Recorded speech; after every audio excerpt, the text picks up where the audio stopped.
Today it's time for a best of 5 series from the RSL playoffs. It's time for a Zerg versus Zerg, where in the bottom right hand corner we have the world champion of StarCraft 2.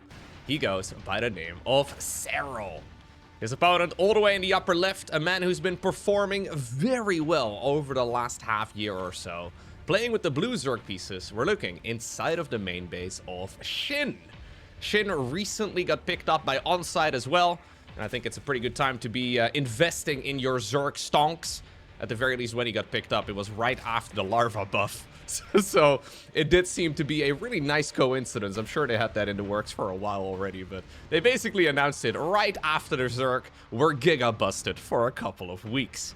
Either way, this is a ZVZ that's starting off on Voidstorm, a map that is not officially a ladder map. They only run this for the RSL as far as I'm aware, but it's absolutely beautiful.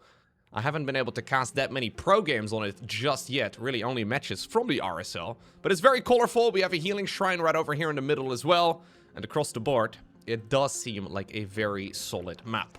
I get very strong Warhammer vibes in particular. Either way, we're starting off with a bit of early game aggression. SHIN with an early pool. This is a pool, of course, before the hatch. Serral is very fond, generally speaking, of hatchery into pool. But apparently, he is going for the exact right counter here this time around. Usually, the counter to an early pool is going for a pool slightly later. This is very much so a matchup that is determined by the amount of workers that you have, right? Obviously, army is very important. But having a drone upper hand is absolutely massive. Now, this is going to be quite committed here from SHIN. I'm assuming we'll see a drone travel down to the low ground in just a moment. What? He skipped the natural and went for the third. Oh, okay. This is a mind game and a half right here for SHIN.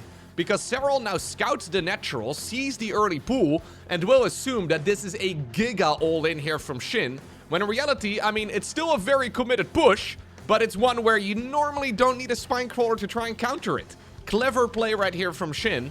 Serral may actually end up canceling the natural expansion, because if it's a one base all-in from the opponent, you don't really need the natural. All you're really trying to do is stay alive. He'll probably keep this around for a little bit longer to buy time, but I would not be surprised at all if the world champion here decides to cancel it in just a moment, and that of course would mean that SHIN is going to be a base up. Double spine even inside of the main base. Oh, this is brilliantly done here by SHIN. I absolutely love this. Yeah. Serral doesn't know that Zergling speed is not going to finish here. He doesn't know about the fact that there's no banelings on the back of it, right? Because that's the type of stuff that will go through your mind. Excellent bit of control right here by the South Korean Zerg player, who can now celebrate with a much faster second base. We do have link speed, though, right now for Serral, who is on the back foot. Where in the world do you go from here? What do you do right now? Serral still has no clue. He's only got he's got 2 overlords out on the map, but he's only got 1 on the other side. He's checking the triangle third, not the horizontal one, so he doesn't quite know about the alternate location. This is now Serral playing fully in the dark. He has to figure out what in the world is going on. Now, there will be some alarm bells going off by now, right? Because you assume, okay, link speed should be done. I should have maybe seen some banelings roaming the map. I could have even seen some roaches going past this very first scouting overlord. None of that is happening, but you have to start making some choices, and Serral indeed is now apparently calling the bluff. He starts up drone production yet again. He goes into a baneling nest of his own, and he does start up the natural. Overlord will now go down to the left, and he will indeed see, okay, this is what's happening in the game. But already, SHIN has managed to get away with it. He can take this as a base here in just a moment, connecting all of the expansions together, and life, should be pretty good. This drone wanted to do a little bit of sightseeing.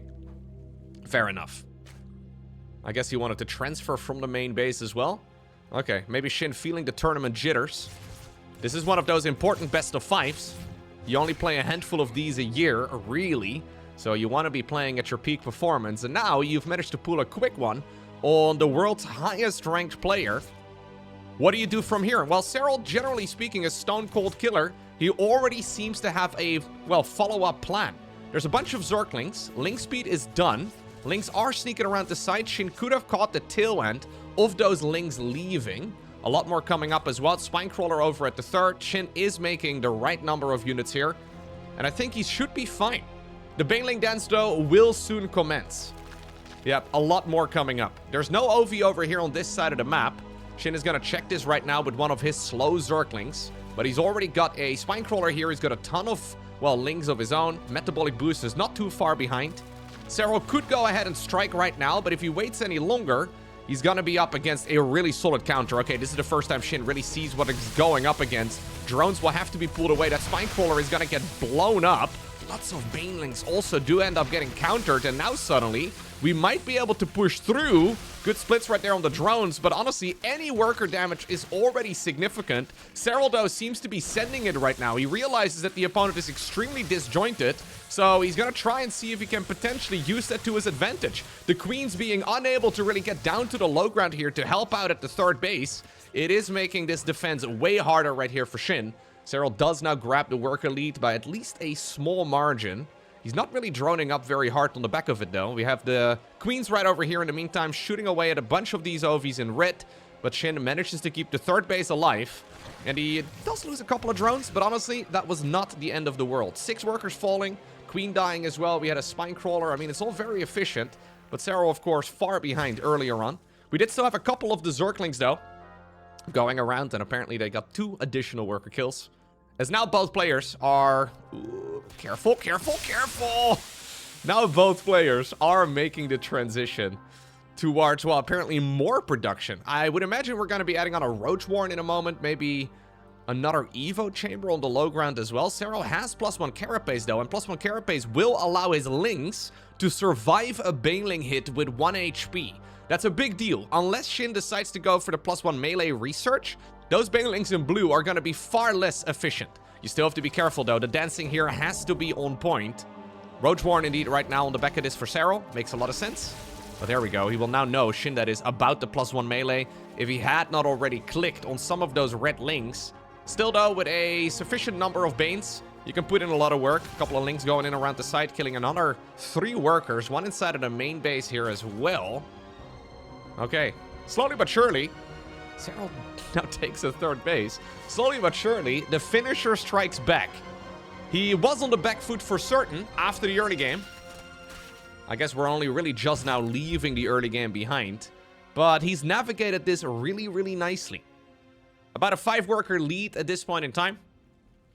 We could even go for a lair as well. I don't think that would be a terrible choice, although it feels a little bit expensive. Instead, he wants to go for the +1 missile. Here's the counterattack for SHIN, who's obviously been making a lot of units here for base defense. Now that Serral has gone home, he decides, you know what, I may as well test the waters. Yeah, because of the +1 Carapace, though, it makes the whole game so tricky. More Lings inside of the main base, too, by the way, just to be a nuisance. That's another 2 drones falling on the side of SHIN. And now with the Roaches out, it should be really difficult for SHIN to really get any follow-up damage done with Zerglings alone. A grand total of 13 drones. It's been a few here, a few there, but it's added up to a total of... Ooh, of 13. Now that was a big Baneling connection. Serral not quite anticipating that the opponent would have a couple of Banes over at the third base still.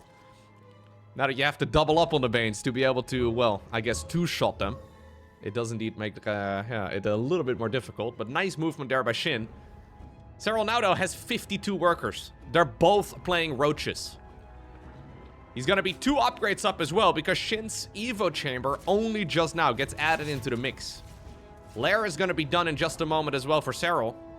Honestly, this push right here for SHIN needs to work. It needs to deal some sort of damage. There's a lot of army available right now, though, for the South Korean Zerg player. The Roach numbers are in his favor. A lot of Lings going in around the side as well. +1 missile, not yet done here for Serral. Zerglings will indeed dodge the Banes for now. Banelings here. Ooh, try to connect with the drones. Serral, though, is trying to run them around to the best of his abilities. Queens come out of the main base, as well as the natural expansion to try and defend. Ravager morph in here to try and save the 1 drone. Spinecrawler does finish. Drones do take matters into their own hands for just a moment. Still, though, Serral's mitigating pretty much all of the damage that he could have taken. Reinforcing Roaches are popping out. +1 missile is now done. And Serral survives this with only 3 drones going down? That's ridiculous. Wow. The crisis management that Serral has in him is absolutely unseen in StarCraft 2. It's unheard of. So first off, his opponent goes for a skipped natural expansion, an early pool. He's faking it as a one base all-in, right? It's a build order that Serral goes up against all the time, because not a lot of people want to play him straight up in a macro game. And ZVC is extremely volatile, so I don't think he was too surprised to see a one base all-in, especially from Korean Zergs. They're a big fan of that style in this matchup. To counter that pretty much perfectly, to nibble away at the opponent's worker count as well throughout the game, only to then still be blindsided by a big roach push through the middle of the map, and then to micro that to pretty much perfection is just insane. Okay, game number 2. At Eternity's Edge. Looks like we're gonna be opting, I would imagine at least, for hatcheries first here. Could still go for a pool. But all of this, yeah, really does scream hatchery first to me. No, Serral is gonna go pool first yet again. Huh. Hatch first for SHIN. Pool first for Serral. I'm a little bit surprised. So Serral is known to go hatch first pretty much all the time in any matchup. He has been mixing it up more and more over the last half year or so, so this is not entirely unheard of. But especially when you're 1-0 up in a best of 5 series, you have a little bit of wiggle room. You may as well take a chance. SHIN, on the other hand, is going up against Serral, who's known to play hatchery first. What are the odds of Serral sending a 12 pool your way, or an 8 pool, or a 10 pool, or whatever? They're not particularly big, so it makes sense for me to see him going for the hatchery first. Serral, though, opting to go for the much safer approach. And this is the type of approach, though, that is also really not that big of a deal. It's actually one of the things that appears to be much worse than it actually is. So the difference between hatch first versus pool first, assuming you still get the alternative structure shortly after, is really just about a couple of larvae. Thought for a second we had a super quick second gas coming up, but no, Serral apparently a little bit late on a 19 supply overlord, I guess? Small misplay here. Not the end of the world. May have actually been intentional. Not entirely sure. But usually we don't see an extractor trick at this stage right here. Anyways, it's usually just a couple larvae. You'll be able to spot this, I guess, in the supply count right now. Worker-wise, everything is fine right here for the Zerg player in red. SHIN does have a small advantage. But because you get that extra queen inject off, right? So you get the first queen out faster. Then SHIN is going to be able to get his first queens out. The real absolute difference between pool first and hatch first really is not that big of a deal. Ooh, this is a big deal. Losing your first scouting overlord is a disaster. It's actually a cheeky little nerf that we've had on the new patch. So because everybody is starting with less workers, to compensate, they also had to nerf the movement speed of overlords. Because you can imagine, what in the world is this? Okay, we'll talk about that in just a moment. There's a third hatchery going on. The overlord speed is nerfed, and it's very easy now, I speak from experience, to lose your very first OV in this matchup. Normally, you can kind of get away from a queen even when she's attacking you.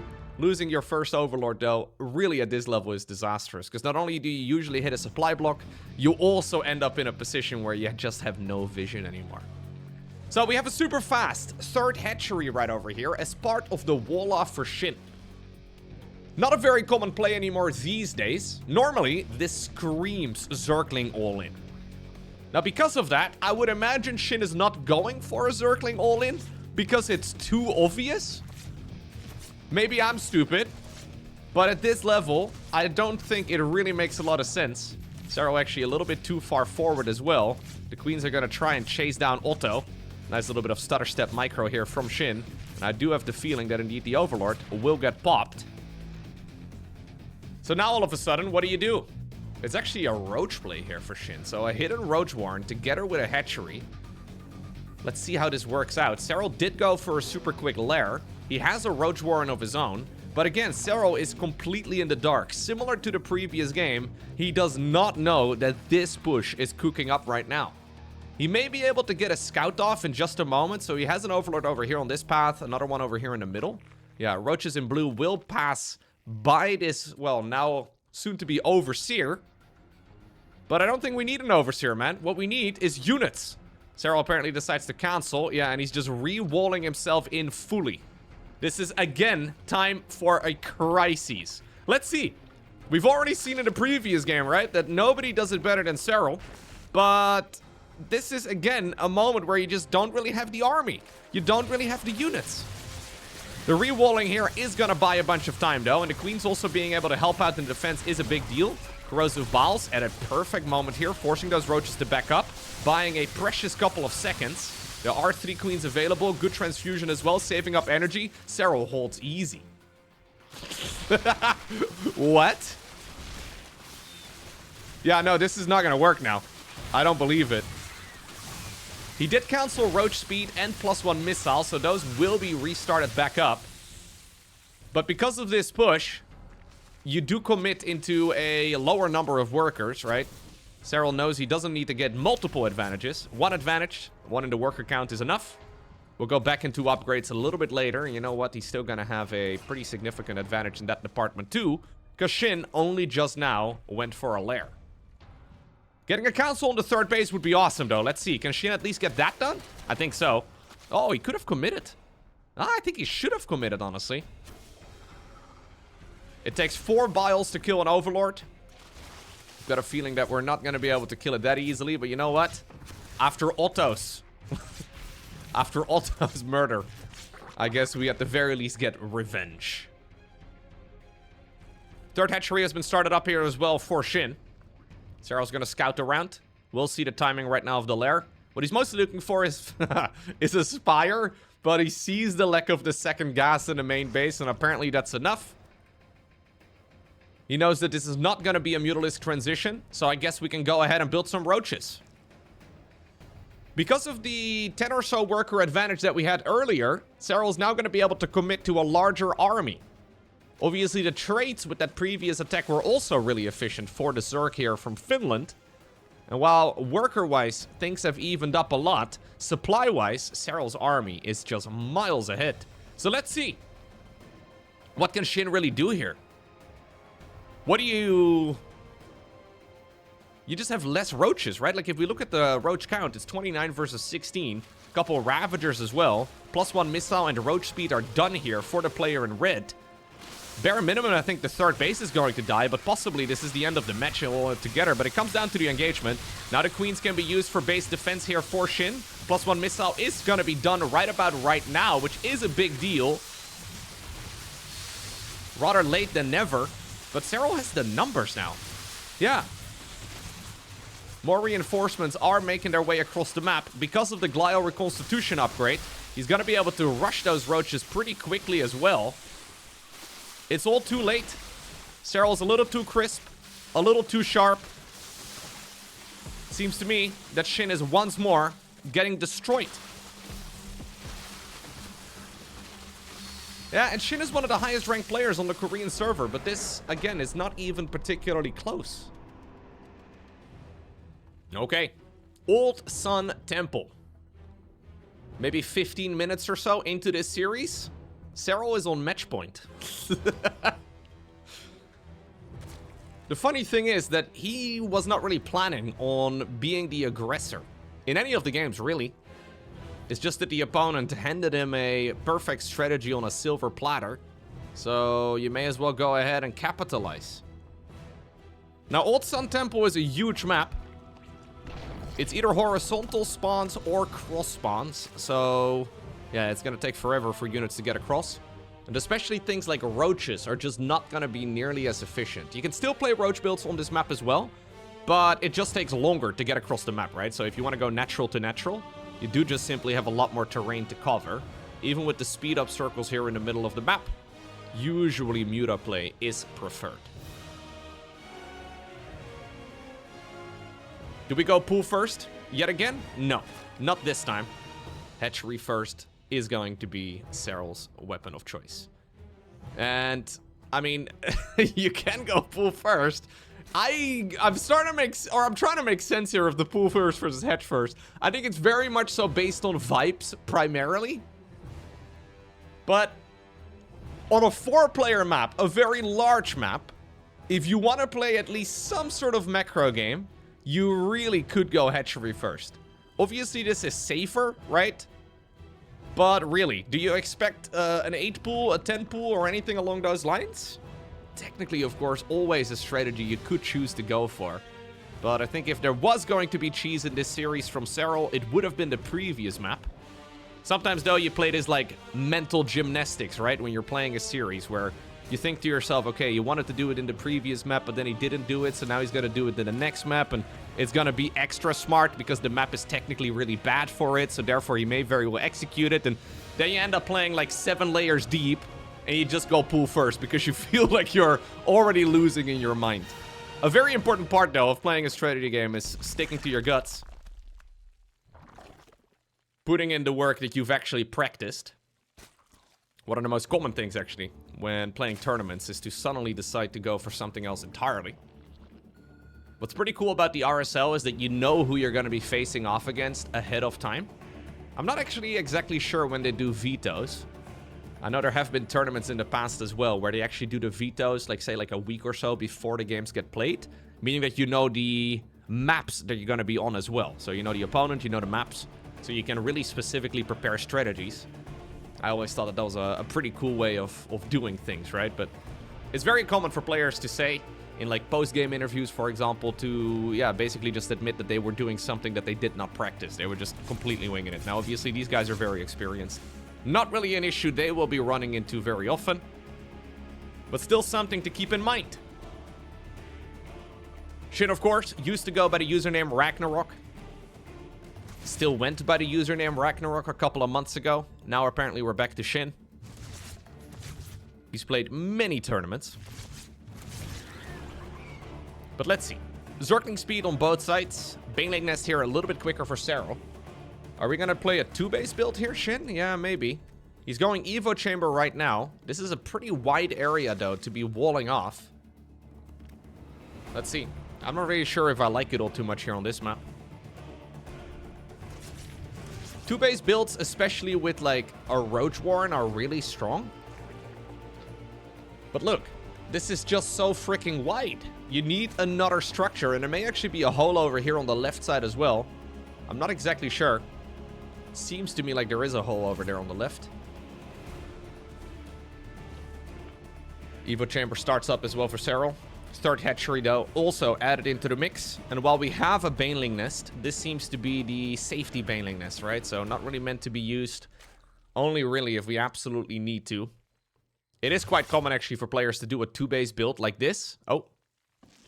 And then hide Zerglings. Perfect scout here for Serral. Perfect scout. We had a couple Zerglings sitting at home as well to be promoted into Baneling. And this is, again, going to be pretty much, yeah, the perfect execution. At least as far as the macro goes. It's perfect as far as the scouting goes. Now we also need to have the micro. This seems like a lot of lings in blue. I'm not sure that Serral's going to be able to keep this base alive. Baneling's really just trying to buy a bit of time. We have a secondary Bane morph as well right over here. Serral trying to make as many units as he can. More and more blue links are showing up. Maybe the third hatchery is gonna die, but I mean, that was extremely costly here for SHIN. SHIN did now fire up a third hatchery of his own, but the problem is that, of course, now the counterattack is certainly gonna be coming across. So, yeah, this is never going to stay alive for much longer either. Roach is here coming up for SHIN. He wants to keep this base up, but it's gonna be a little bit too late for that. End result. I believe here that Serral will still have a faster start than the opponent. Ooh, did he not cancel? No, he did cancel. Did he cancel? Hold up, I'm gonna go back. Easiest cancel of his life, by the way. Sorry, I'm gonna speed up a little bit. We had the links coming across the map. The animation that we saw... No, he did cancel. Okay. I just saw this little blub, right? I thought for a moment it was not a cancel. That would have been a very big mistake from SHIN. It's gonna be fine at this point, but I'm not sure if I love this position here for SHIN that much. Yes, he's got the better army right now, but can you really go across? Lair's gonna be about halfway done. Defensive Roach Warren set up as well for Serral. We should see a retry right here on the third base. He was ready to even, I think, send in the Banelings, kind of like what you would do with a planetary fortress. +1 carapace is done now. Or at least very, very soon. couple of Zerglings actually managed to sneak past everything. Just checks out the main base. We'll realize, okay, there's no lair done yet. I don't have to be too concerned about anything. Saw the lack of a second gas as well. Will Serral go for a spire of his own? This is a perfect spire map. We'll be opting for roach speed and +1 missile, so I don't think so. Oh, denies the scouting as well. Man, SHIN does not really know anything. And then in the meantime, Serral knows everything that's going on the other side of the map. It's a faster third base here for Serral. It's quicker drones for the third base as well. We're now playing the same unit composition. SHIN does have a small upgrade lead, but I'm a little bit afraid what this income advantage is going to do. So if you're both making the same units, and they have similar looking upgrades, obviously the player with way more income is going to be able to produce way more army. I don't believe SHIN can really be aggressive. Again, Zerglings slipped through the cracks. Honestly, any drone kill right now is big. Just gonna stretch the advantage out a little bit more. SHIN desperately trying to catch up in the worker count as quickly as he can. I've got a feeling, though, we'll probably see a move out in just a moment. +1/+1 roach speed. This is a baby's first timing attack. It's usually the first build that Zerg players learn. It's a bit of a convoluted way to getting to these two upgrades. But it does seem that we are going to be arriving there in just a moment. Spire coming up for SHIN. Keep in mind that these build quite a bit quicker now than they used to, ever since 5.0.15. They did get a bit of a boost. Muta's got a buff as well in the new patch. That's 5.0.16. But I'm mostly concerned whether or not SHIN is going to be able to survive for long enough, because the world champion is just about to send it. He's got a bit of an overlord creep highway as well. Look at this, man. He's waiting a moment. Overseer Scout goes in. SHIN will see the tail end of the move out, but man, through the speed up circle, these units are really quick. Apparently every unit becomes a Zergling with wings. Serral's sending out a massive roach army right now. Zerglings as well that were left over from the early game are going to be available. About a 30 supply advantage right now for the finisher. There's Ravagers in the mix as well. SHIN is going to be forced to spend his money, meaning that he can't really go for Mutas anyways, because the gas he's been saving up needs to be used for base defense. And you know what? I don't think we're ever going to see Mutas. The red units are just in such large numbers right now, and this highway is allowing Serral to very quickly reinforce all of this as well. Corrosive balls onto the cocoons. Serral absolutely destroys SHIN. More StarCraft? Yeah, let's do more StarCraft. You know, sometimes I have people asking why I don't cast more mirror matchups. Let's do a TVT. Another match from the playoffs from the RSL. We're in the bottom left-hand corner. The man who used to play Protoss versus Terran exclusively, recently switching back to TVT yet again, ever since the command center buff. We're looking inside of the main base of Clem. His opponent all the way in the upper right, likewise also a previous world champion of StarCraft. We have ByuN. Okay. We're starting off on Fear and Faith. I'll be honest with you, it has been at least, I think, a year since I have last seen Clem play Terran versus Terran. And I say this as somebody who casts Clem every other day. Clem plays in practically every tournament out there. There's always a lot of Clem replays to be cast, and Clem has been playing PvT anytime he goes up against a Terran. As a matter of fact, for quite a while, Clem's Protoss MMR on the European server was higher than his Terran MMR, just to put it in perspective. So Clem is a PvT expert. He was dodging Terran versus Terran, but now apparently we're back. And it seems to be the 300 command center, 300 mineral command center buff that did it. Now this is Fear and Faith, a very large map, a very easy map as well to accidentally get macro games on. So maybe we'll be able to see the command center buff come into action. Obviously though, it could also be due to the changes made to Protoss, right? So Protoss now with the gateway change. I mean, I think the main reason that Clem played Protoss against Terran for the last year and a half is that he thought Protoss was favored in that matchup, and he may very well be right.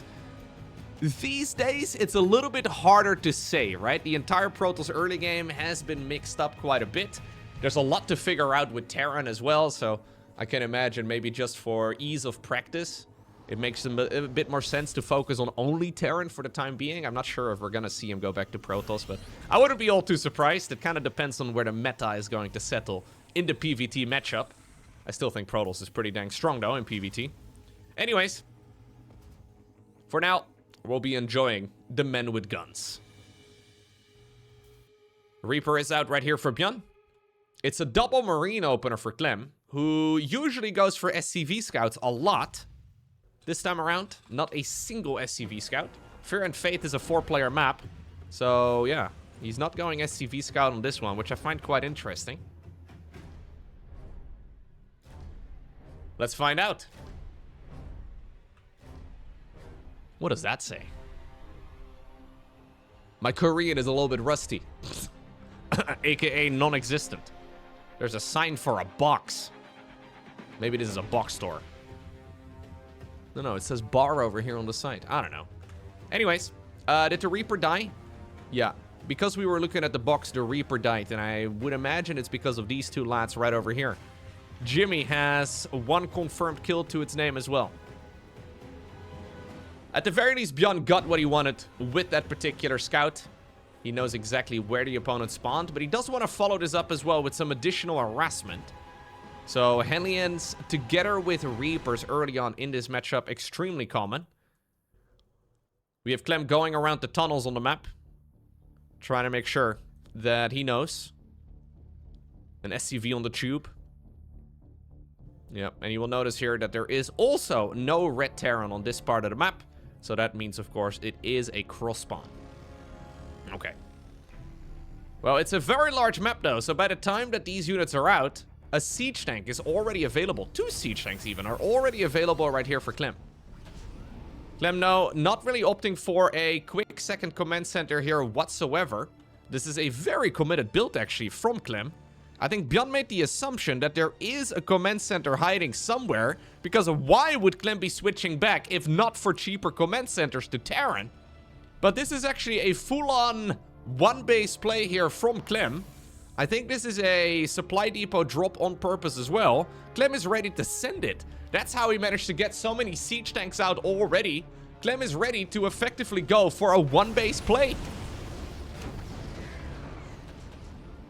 Command center buff be damned, I suppose. Okay, let's see. Man, the Marines are putting in so much work.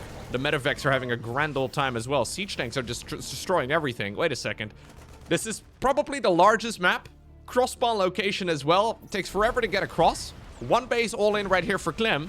And ByuN does not appear to have an answer at all. What? This almost feels disrespectful. GG. A cheeky little mind game from Clem. Certainly getting inside of ByuN's head. ByuN's probably thinking to himself, why did this man switch from Protoss in this matchup to Terran? I haven't played against Clem's Terran in like a year and a half. It's gotta be because of the command center buff. Clem proceeds to not make a single command center. That's a build that literally was better on the previous patch, because ByuN would have 100 minerals less available to be making army with. He's effectively got 1 additional Hellion or like 2 additional Marines of discount.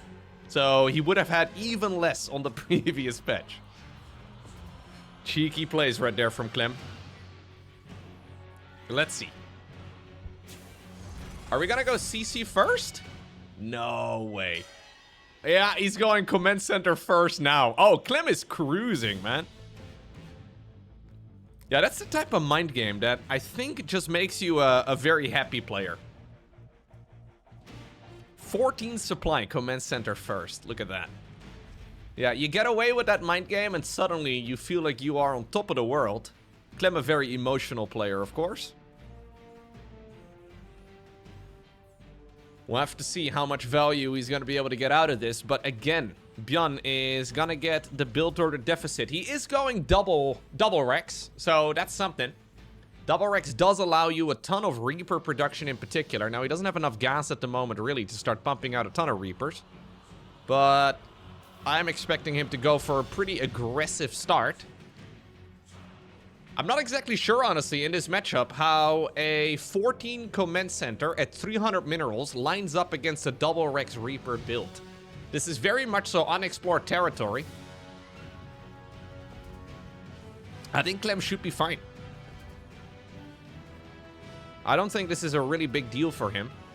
He does need to make sure he gets up to 100 Vespine gas really soon.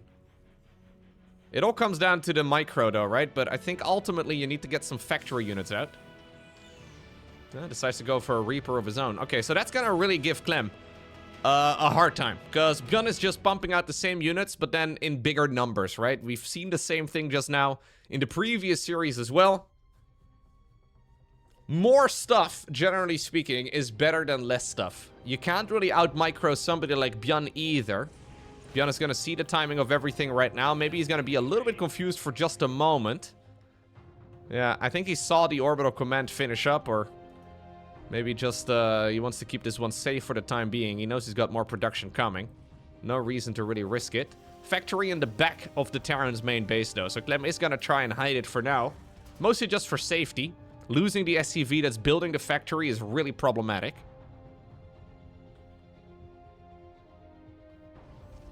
Okay. It's all about the dance. ByuN is on a timer, though. I think it's all about trying to maximize damage with these units for now. He doesn't have a command center of his own yet. So it's a reverse Uno compared to the previous game. Walks into his own grenade. Reaper for a Reaper right now will obviously benefit Clem. 4 SCVs, not good enough. 4 SCVs is not good enough. SCVs from the high ground, or from the low ground rather, try to get to safety as well. We do have a Hellion on a production tab right now. Jimmy popped out of the barracks. I think we should have tried to protect this area a little bit better. Now the units do get in. SCVs do get a little bit of a shot off. Nice micro right there by ByuN, though. Keeps 2 of these very low HP Reapers alive. Command center right now building on the low ground. Still, though, double mule mining inside of the main base for Clem is going to be enough to stay up to date with everything that ByuN has going on. Reaper here. Ooh, the group of Reapers is lining up. Hellion decides to chase and dive on top of all of the units. And that will be the end of ByuN's army. So, 5 Reapers, 6 SCVs, 2 Reapers, 2 Marines. I don't think ByuN expected the Hellion to be out already. He never saw that there was a factory out, right? So you, yeah, don't really necessarily expect that there is going to be a factory available. This will be a trade out again. But one that will benefit Clem. Because again, Clem has the second orbital command done sooner. He's been mining with 2 of those mules all this time. And while it's an absolute roller coaster, right? With workers being pulled away from mining and all the rest of it, Clem should stabilize at a slightly bigger economy than ByuN. Okay. Third gas guys are here on the low ground. Likewise as well, we see the same thing right now for ByuN on the other side of the map. So in Terran versus Terran, we see a lot of Raven play. Ravens are very popular. Ooh, this is good actually from... Ooh, lovely play. Clem not expecting it, but likewise, I also did not expect this. Huge follow-up here from ByuN. Okay. That suddenly puts him back in. He still had a couple of leftover units, and those leftover units achieved more than the previous armies combined. Okay. I was just about ready to start yapping about Ravens, but maybe it's not even going to be that important. Now, I do expect we're going to be seeing Ravens. We're going to be seeing Ravens in a moment. It's usually the main reason to be going into that quick third assimilator here, or the third refinery. Clem wants to do the same thing over here on the low ground too, but he saw the siege tank sieging up. Not a whole lot he can really achieve with it for now. Stimpak coming. Ooh, second starport inside of the main base here for Clem. So a very quick second starport. Medevac will live, just barely. Now it's a dance between the lock-on units.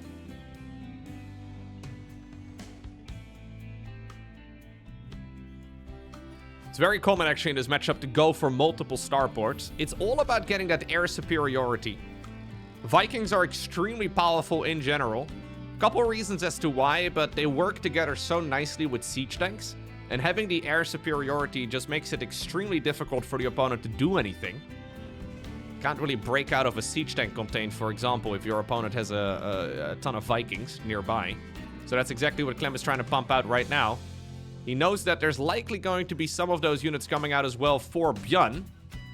But when he has 2 starports working away at it, obviously he's going to be able to get more. Good lock on. Oh, this is painful here for ByuN, not really reacting. Okay, I'm a little bit surprised that ByuN did not react there at all. Clearly not anticipating that there would be so many units out on the map. That is, by the way, a Clem play. Clem pretty much always has units out on the map. Most people will be sitting in their natural expansion or maybe the main base. Clem is always ready to go out with a little bit of an army. Stimpack here has already completed for ByuN. That's really good. Losing that is a big deal. Ooh, siege tanks take a couple of shells to the face. Liberator right now also being used, and that's not a reason to be pumping out those Vikings. When you already have the Viking lead, you can very quickly also add in a couple of Liberators, right? And then suddenly the Liberators are pretty much impossible to counter. Now, we did have a Liberator in the back of the blue Terran's main base and natural. So 6 kills right there.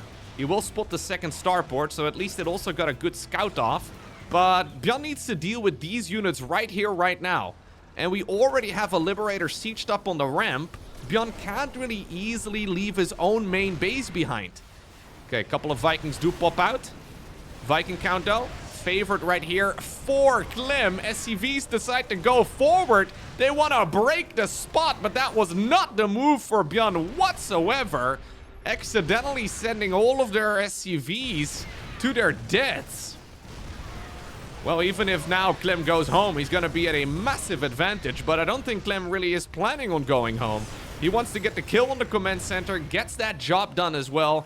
GG gets called immediately. ByuN makes a blunder, and Clem capitalizes on it immediately. I'm getting flashbacks to the Serral versus SHIN series now. I'm only a very short duration into this best of 5 now too. We find ourselves at Eternity's Edge, match point right here for Clem. Yeah, these Europeans are pretty good at the game. It used to be all about the South Koreans back in the early days of StarCraft. But then at some point, we had a couple of Europeans taking over. Admittedly though, professional gaming was just a little bit more common in Korea at the time, right? It was mostly just a cultural thing. StarCraft 2 actually just turned 16 years old the other day. July 27, 2010 is when StarCraft 2 first released. Clem, by the way, going command center first yet again here. Very cheeky. You love to see it. Anyhow, what I'm trying to get at is that players like Clem were not really playing Wings of Liberty, I don't think, right? Like, they were just too young to play the game. A lot of the top dogs are in their, like, early 20s, maybe mid-20s or so. They simply were very young during the Wings of Liberty days, and because of it, yeah, the Koreans had a bit of an advantage, coming from Brood War as well. A lot of the professional players at the time, in the early days of StarCraft 2, came from Brood War, from StarCraft 1. Decided to give StarCraft 2 a go. They already had all of the team houses in play, and they got all of the practice already done playing other RTS games. So the mechanics obviously carried over very nicely. But then as the game matured, well, it turned out that it doesn't really matter what country you're born in, right? Like, there used to be, I say that half tongue-in-cheek, but there used to be this running joke in the StarCraft world that if you were Korean, you were just better at video games. Some of that still is definitely true, though, because, well, the top dogs in general, if you look at, like, the top 20, I wouldn't be surprised if, like, 15 out of the top 20 are Koreans. But at the absolute highest echelons, players like Clem, players like Serral, certainly know how to play the game. Did you see that SCV taking a little bit of a lunch break? Looking at the Nova poster? You dog, you. Yeah, I saw you. I saw you. He was so happy when he got to make the barracks right over here on the jump-up ledge, huh? All right, anyways. Reaper number 1 going across the map. Clem again, command center first. We have a repeat of the previous game. Keep in mind that ByuN dealt a lot of damage with the follow-up aggression especially, but the initial push was not that strong. He sees yet again that this is a CC first right here for Clem. You need to justify the double barracks now. Factory inside of the main base once more. Clem already adjusting too. He decides to safely send those SCVs from the low ground into the main base. I think that was indeed the very first time he's playing CC first against a double Reaper build. Nice Reaper grenade attempt, but that's not gonna work. ByuN a little bit too smooth, a little bit too fast with the micro. And this is already nice, okay, nice bits of aggression. There will be a Hellion coming up, but this time around, ByuN is not gonna be surprised by it. And this is already so much more successful.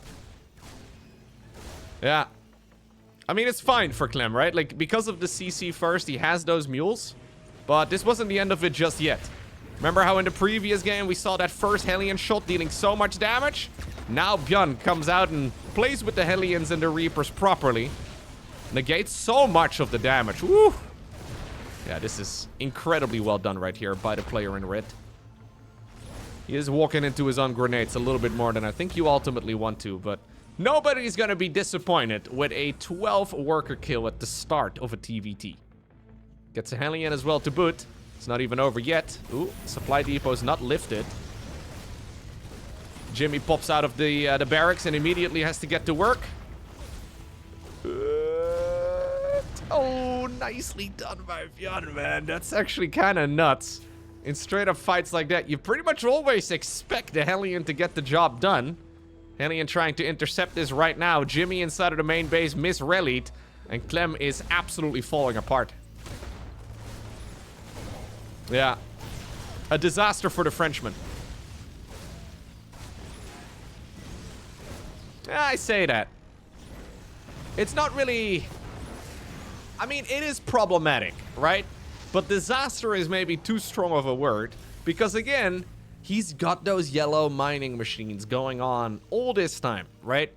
So the mules returning minerals is such a big deal. ByuN finally has his own command center done on the low ground as well. But 13 SCVs and all of this... I mean, it's an advantage here for ByuN, I would say.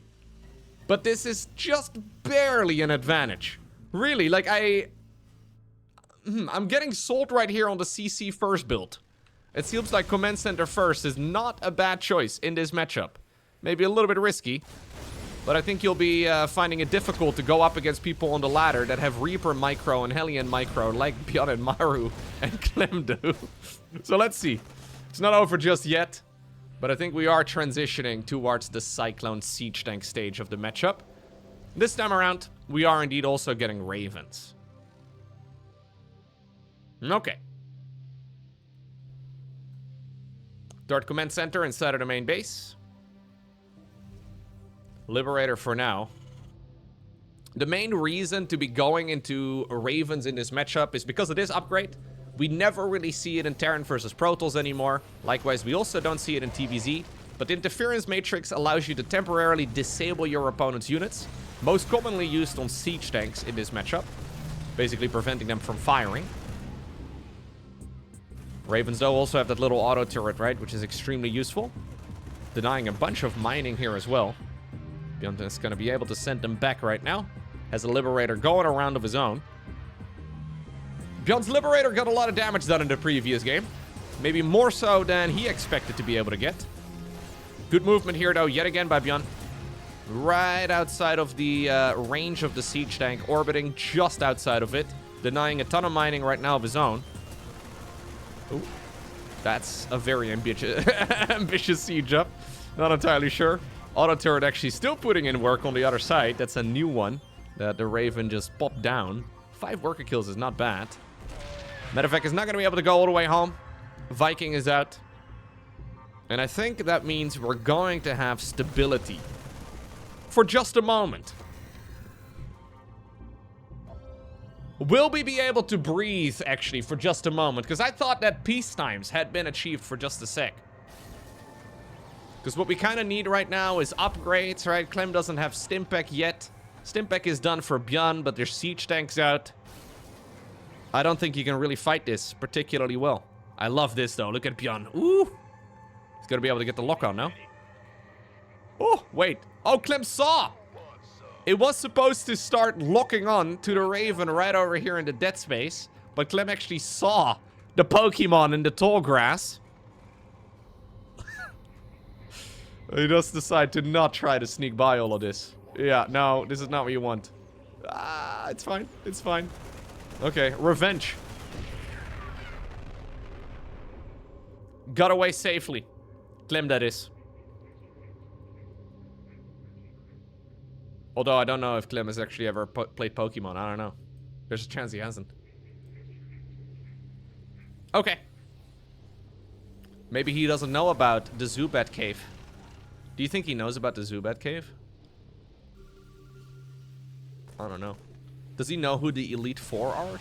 ByuN definitely knows. I don't know exactly how old ByuN is. I think ByuN's like 30, maybe 31. Nice matter of fact drop right here inside of the main base. Ooh. Siege tanks trying their absolute best, but also blocking the units from getting in. Honestly, any snipe right now is big. I think you focus on the engineering bay, honestly. Good drop right here, but these units are not going home. Ooh, Raven? Not bad. Okay. 9 workers killed right here by ByuN. Look at the supply count right now, though. It's kind of ironic, right? How after very different builds and so much skirmishing, supply count dead even. Ooh, he's sieging up right outside of Clem's vision. Let's see. This is risky. Stimpec is done right now as well for Clem. He may very well need it. He's trying to draw those units in red now within the range of his own tanks. Vikings land good splits right now. Clem's going to be able to clean this up. A bit of a bloodbath over here on the high ground. This is a bug, by the way, on the map. This is not your graphics card dying. Anytime we see that glitch on the map. I don't know if I can replicate it, but sometimes there's like a weird jarring graphical glitch on the map at that section of the base. Anyways. Raven still going around, putting in a little bit of work. ByuN has a really nice upgrade lead, and the upgrade lead is a massive deal. Armory is much later here for Clem. He's not going to be able to start up 2-2 for another little while. He does have double engineering bay, of course, inside of the main base, but ByuN is already researching 2-2 for some time. New command center added in. But at this stage, we are properly in the mid game. And it's going to be difficult, I think, for either player to really close it out. Maybe because of that, we even have a bit of a macro game, huh? Okay, 4th command center coming up on both sides of the map. Both players trying to see if they can potentially out-macro the opponent. I like the upgrade situation here for ByuN a lot. It's difficult to really force an advantage in this matchup anyways. Earlier on, it's very doable, but later on in the game, it's very tough. Siege tank numbers generally go up, and even if you have a very big supply lead, what are you going to do? Stim your Marines into siege tanks? Technically possible, of course, but very difficult to actually reliably get done. Good interception right here by Clem. Yeah. Some of the units will be able to unload, but just the right number of Vikings was pooled to make sure that not all of the units were going to be able to escape. Both medevacts have gone down. Yeah, ByuN's trying to see if he can go for a move out. But we've already had so much siege tank production here for Clem for such a long time. Look at the timing, by the way, man. 2-2 is already finishing right here for ByuN. +2 attack is already done. Clem only just now starting up his own. Okay. Both players are going to be rounding out their production here in just a moment. We have 8 barracks. We should see 8 barracks as well in a moment for Clem. We should have 2 factories. And then a handful of starports. Could be 1, could be 3. Kind of depends on where we're headed. For now, though, both players just sitting on a single one. As this is a very siege tank marine-based unit composition. Okay. ByuN's trying to see if he can potentially push his upgrade lead. But how do you do it? right? Like, how do you get in? Scans are constantly revealing the exact positioning of his army. And while he may have a nice little advantage there, there's nothing he can really do with it. And this is really the only matchup in StarCraft 2 where that's a thing. When you have a very significant advantage, most of the time you can just sort of send it. But sending it right now into a choke point, into sieged up tanks, you can try. But I don't think you will have the greatest results.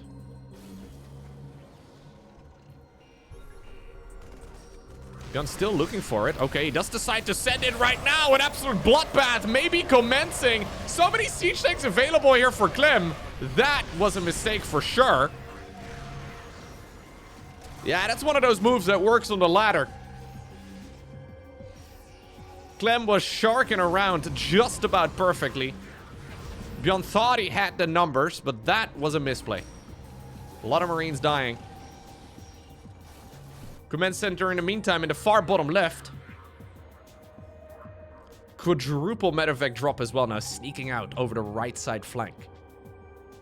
We have ByuN trying to take expansions left, right, and center, but I think this is indeed a really scary move out because Clem has most of the defense covered with just the siege tanks alone. I don't think we're going to see another one of those pushes here from ByuN. So that means that the medevac drop could put in a ton of work. Still though, all of the mass expanding right here for ByuN is really solid. Ooh, Clem is thinking about rolling down the ramp. Upgrades wise, by the way, things have evened up quite a bit. Here's the medevac drop. Where are we gonna go? Into the main base. Into the main base we go. ByuN has a lot of reinforcing Marines. Trying to stim all of it back. Still, it's just so many bloody units. And right now, the upgrade lead is evened up. Yep, beautiful counterattack right here by Clem. In the meantime, there's also still a fight happening right now. ByuN is sieged up on the watchtower. Clem may be overextending a little bit. Oh, he wants to break this spot, but man, that's risky. He's going to lose a lot of Marines of his own as well. Vikings decided to land just to tank a couple of shots. Medevacs in the meantime have snuck away.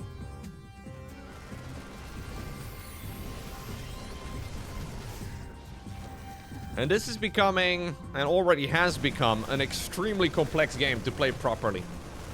There's so many moving parts now. It's all about positioning, it's all about army size, it's all about micro, it's all about macro. Upgrades are soon going to be completely equal. We do have a bit of a deviation right now though. So Clem decided to add on a couple more starports and is pumping out those Ravens 2 at a time here for a while. It's currently maxed out, so not much he can do with it. Actually, he only did 1 round of Ravens. With 1 round of Ravens, I think it's mostly going to be anti-armor missiles, but it's not uncommon for players to just keep making Ravens in this matchup. If you can disable all of your opponent's tanks, then suddenly you can push through. The gold base up and running, though, is phenomenal, right? Clem has no idea. So this is why we now see an income advantage here for ByuN. It's again been a bit of a roller coaster. We have a lot of command centers added into the mix. ByuN immediately, though, grabbing that expansion in the bottom left is very cheeky, but also very smart. This is the shared base. So on this map, you have a lot of different expansions you can take. But this one over here is the shared one. Did Clem just spot it? No, he seems to be headed over in that direction, though. He doesn't know, like he hasn't seen, but I think he's starting to become a little bit suspicious. 3-3 upgrades are finishing up. Additional Ravens coming up as well here. Command center that died here previously has not yet been replaced. More and more command centers, more and more starports. We've got a secondary armory as well. Building armor coming up. Careful right now, ByuN. There are still a lot of tanks available, although I don't really know where they are. There's 14 siege tanks. 3 of them right over here. My god, ByuN. ByuN decides to send it again into a planetary fortress. I don't know about that move, ByuN. Woo! Jeez. I would not want to be a Marine in ByuN's army today.